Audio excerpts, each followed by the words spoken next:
I was studying Hasbar 7:4, and again we left off with the issue of how do we know that we're allowed to kill a rodev? We can't use the pasuk lo tamod because that's already used for a friend who might be drowning, who might be being robbed.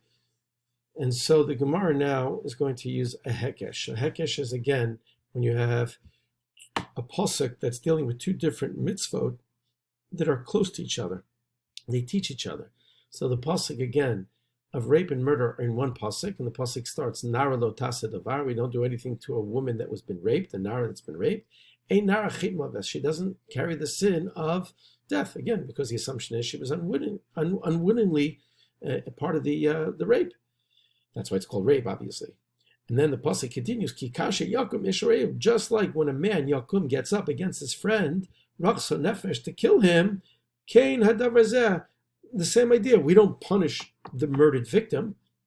So too, the woman that's been raped doesn't get punished. Good. So we're going to use a hekesh, right? And again, in normal English, in the case of rape, we don't punish the victim. Assumption she was unwilling. Similarly, in the case of murder, we don't punish the victim. Good. So we're going to see now that the case of murder is going to teach something about the case of rape. And the case of rape is going to teach something to the case of murder.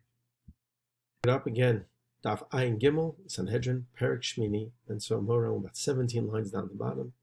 And the pasuk says, and the Torah says, the Gemara says, V'chi onshim min hadin. When did we punish and give capital punishment? Using logical inference. Kal v'chomer. Debei Rebbe, we learned from the house of Rebbe Tana, who taught us Hekshahu. We can learn it from the Hekesh. And now the Gemara brings down the second part of the pasuk of Na'amarusa, which talks about murder. The second part of the pasuk says, Ki kasher yokum isharehu, that when a man gets up upon his friend Rachsa Nefesh to murder him,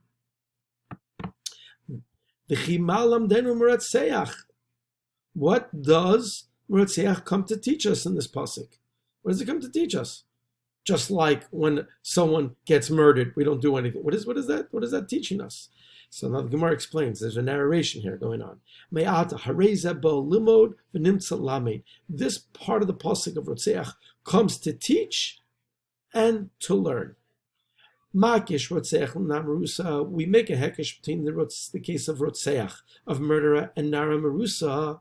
Mana Marusa. When a Namarusa is being raped, nitin latzilo benafsho, you're allowed to take the perpetrator's life in order to save her.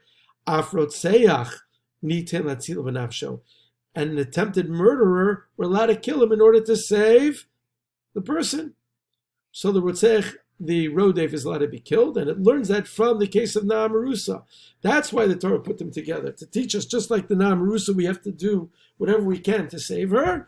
So too, by the case of Rotzeach, of rodev, if someone's coming to try to kill you, you're allowed to do whatever in your power to stop him. Again, we always try to do anything but kill the person, but if nothing's going to work, then we're allowed to kill the perpetrator in order that he won't, in order to prevent him from murder. So please do 7.4, and please do your summary. Thank you.